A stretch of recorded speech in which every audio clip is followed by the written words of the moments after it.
Boa tarde, me chamo Arthur Silva Macedo, estou aqui para falar sobre o PCC de Filosofia da Educação, minha graduação pela Estácio de Teologia. Estou ao lado aqui do professor Antônio Carlos de História, que vai estar me ajudando nesse momento. Prazer estar aqui do lado do meu amigo, meu ex-aluno, né, contribuindo nesse trabalho da faculdade dele, da tão sonhada faculdade dele. Só tenho a agradecer. Antônio Carlos, primeira pergunta. Qual é o papel do docente na formação do sujeito? Depois dos pais, né, da família em si, o papel do professor é primordial. Né, em nível de hierarquia, né, vem logo após a família, porque a família, né, é o centro da nossa sociedade, né, a célula máter. É ali que a gente forma a sociedade. E tanto que a gente, quando tem problema de família, tem problema de sociedade, né, a gente está vendo isso aí. E o professor vem complementar isso, né, num outro nível, num outro estágio, mas com a mesma importância, né, com o mesmo grau de importância na vida de um jovem, de um adolescente, de uma criança. Ou seja, a gente está lidando com a formação dessa pessoa em formação. Né? A gente está formando um ser humano, a gente está humanizando. E a gente se torna humano, a gente não nasce humano. A nossa raça é a raça humana, mas a gente vai se moldando e vai se tornando humano. Então o professor, né, junto com a família, tem esse papel. E hoje em dia, com essa situação toda catastrófica que a gente está vivendo na sociedade, né, das famílias desestruturadas, o papel do professor tem sido maior ainda, né, de maior relevância. Por quê? Porque a criança já chega para a gente, né, com muitos problemas, e a gente tem que, além de passar, né, a nossa condição de educador, né, por exemplo, eu sou professor de história, então tem que ensinar história, tem que passar isso para o meu aluno.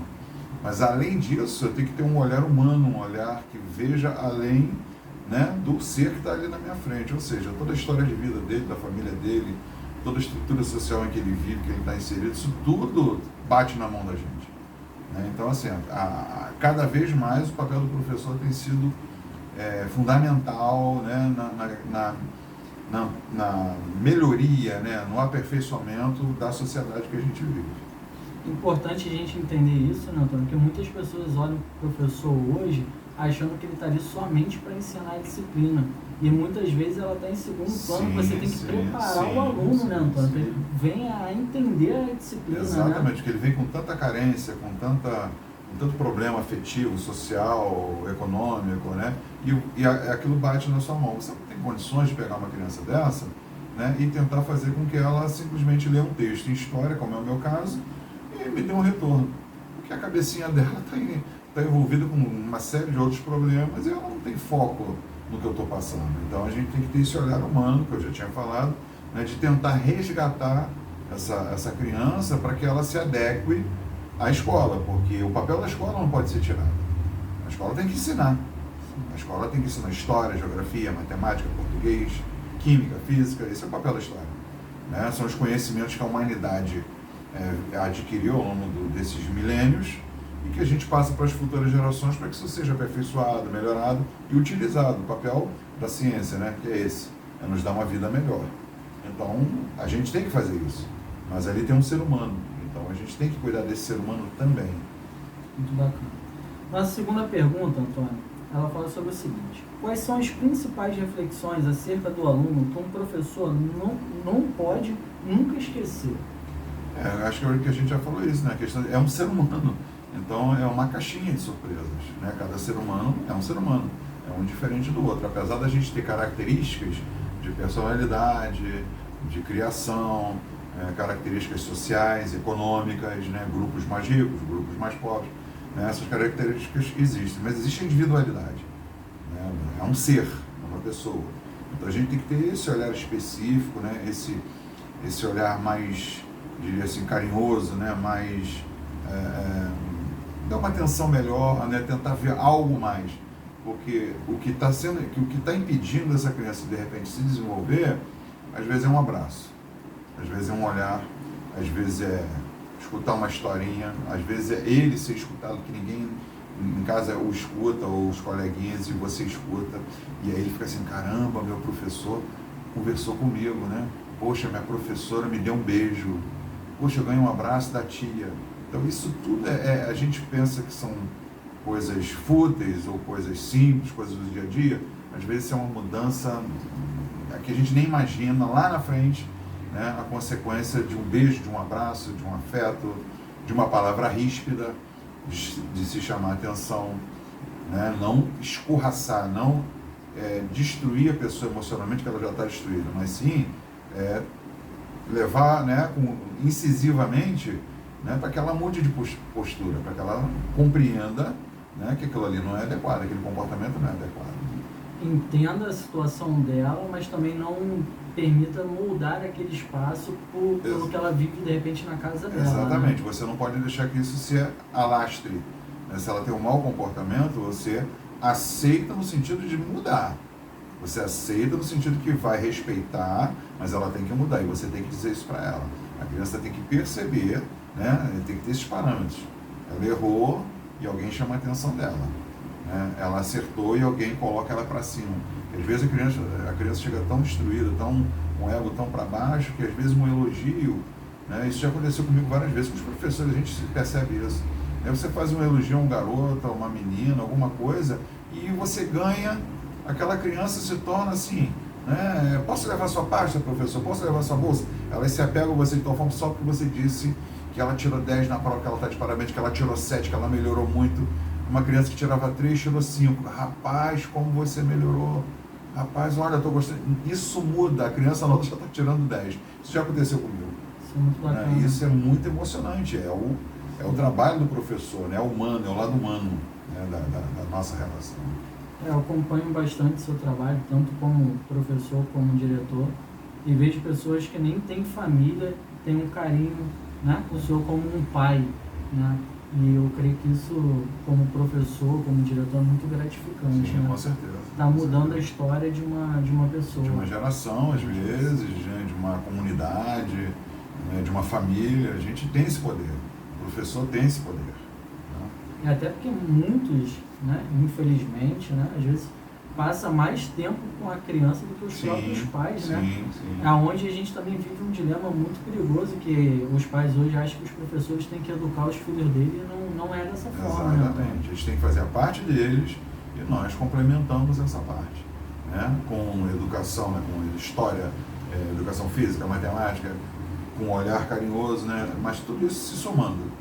Né? Você não pode tirar a escola, colocar a escola como se fosse uma instituição para ficar com seu filho, para você ter tempo de fazer suas coisas. Não é isso. A gente complementa o trabalho da família. Alguns pais estão perdendo essa noção. Estão perdendo a noção de serem pais, né? de estarem presentes na vida do seu filho, e estão querendo passar essa responsabilidade para a escola, para o professor. Não vai dar certo. Não está dando, a gente está vendo aí, né? Não está dando certo. Terceira pergunta, Antônio. Quais os pensadores lhe ajudam a compreender a condição dos sujeitos da educação?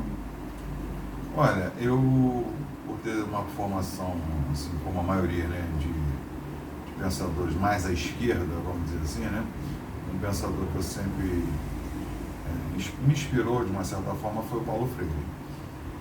Sendo que assim, eu vejo limites agora, né, eu vejo limites no que ele colocava, no que ele falava.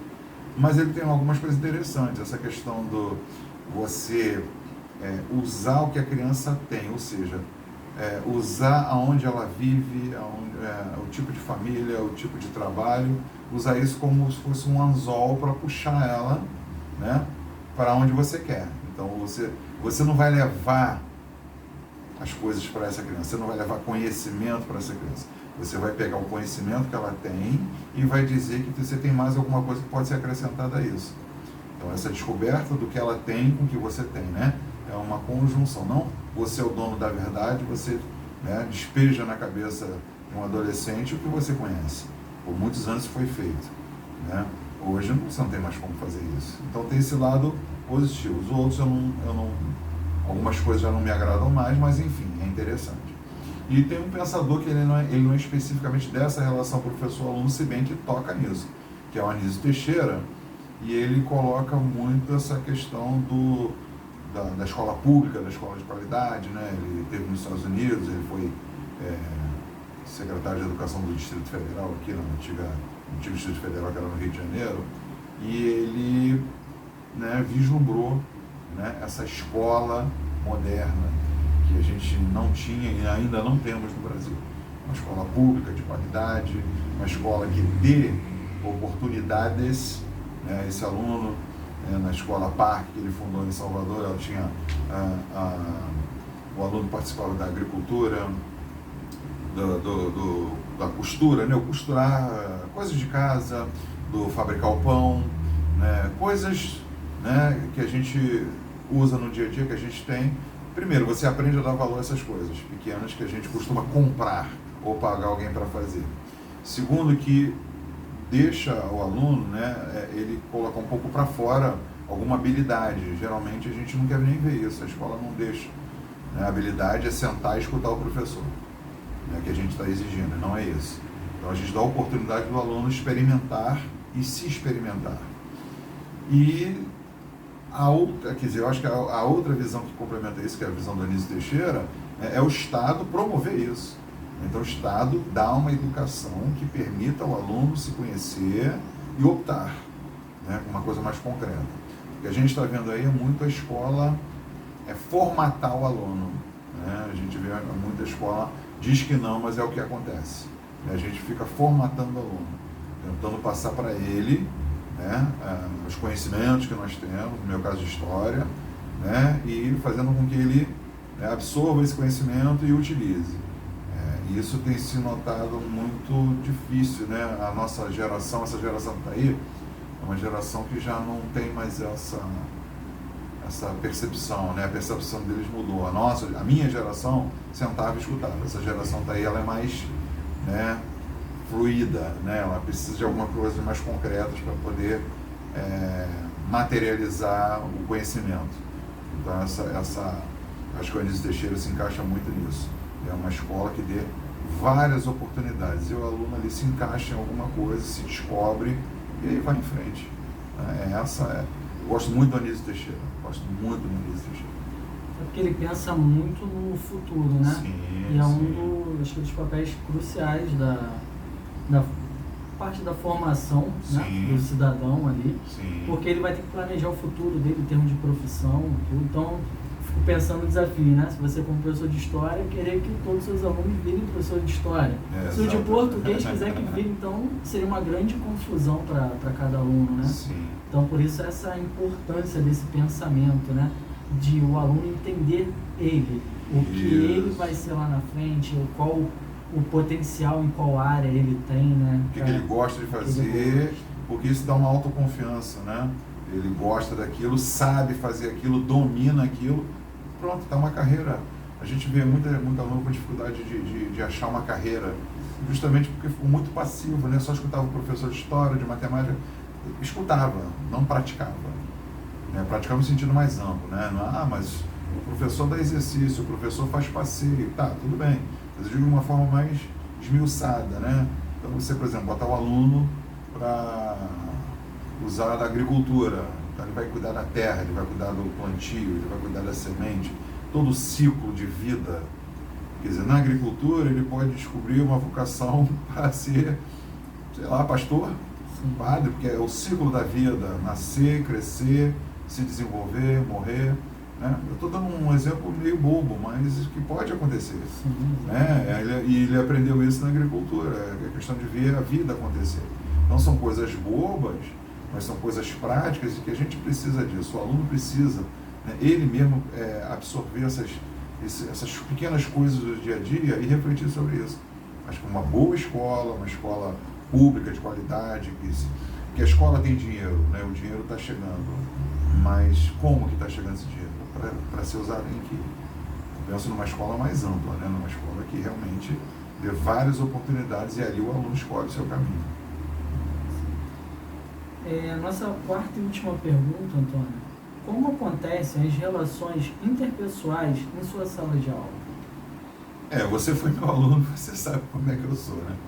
Eu sou muito brincalhão, desculpa o termo, assim, a gente fala algumas bobagens, né? Às vezes até um palavrãozinho sai assim, mas é porque eu tenho que me aproximar da realidade do meu aluno. Muita gente acha que às vezes a gente fala um palavrão ou fala alguma coisa mais grosseira, no sentido de ou denegrir ou, poxa, o cara é descontrolado, emocional. Não é isso. Você tem que se aproximar da realidade do aluno. O aluno vive essa realidade. Você não tem que ir para a realidade dele, mas você tem que dizer para ele que eu entendo a sua realidade, mas eu quero você na minha. Então a gente, na verdade, é um resgate, né? Você vai lá resgatar esse aluno, mas você tem que falar a linguagem dele. Então eu estou com 56 anos, você me conhece pelo menos há uns 15. Eu sempre sou sacana, brincalhão, risonho, falo uma besteira, falo sério, cobro. Então você tem que dar o beijo e dar um tapinha.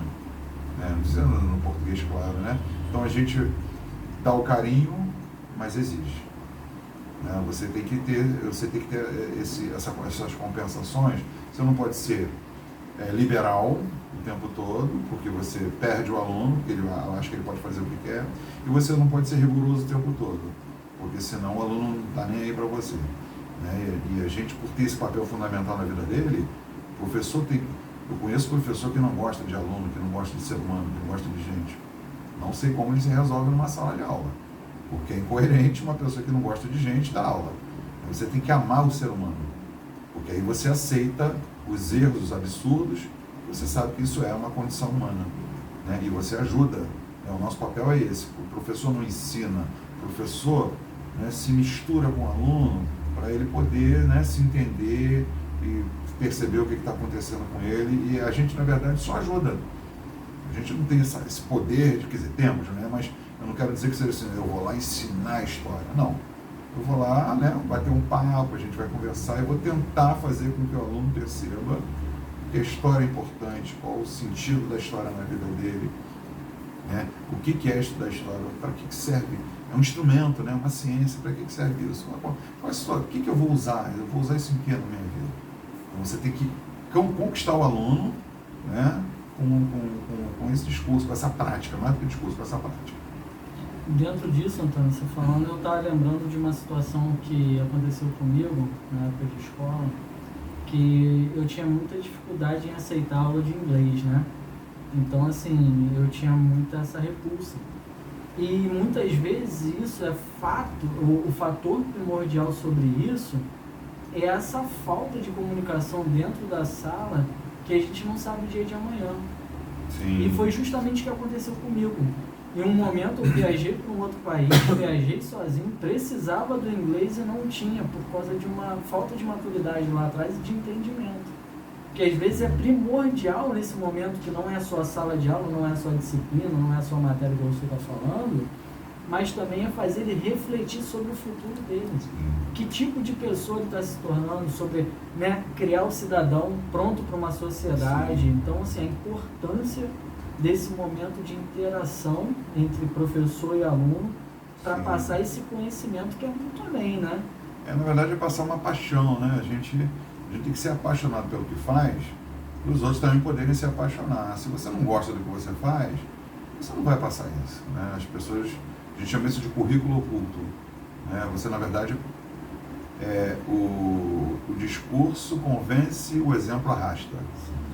Então, se você fala das coisas, mas você não vive aquilo, as pessoas até te respeitam, isso mesmo e tal, mas não seguem.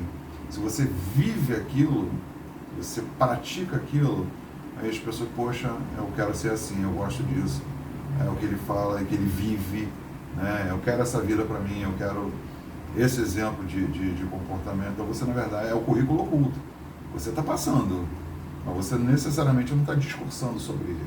Você está vivendo ele. Então, a gente tem que viver, por exemplo, paixão por história, passar isso para o aluno, essa necessidade de a gente tem que interpretar o mundo, a gente tem que ter instrumentos para olhar para o mundo e saber de onde as coisas surgiram, como a gente chegou onde chegou, por que estamos vivendo num país dessa forma, numa sociedade dessa forma. Isso tudo tem uma explicação, tem várias explicações, mas você tem pelo menos um básico para entender e tirar suas conclusões. O papel do professor de história é esse.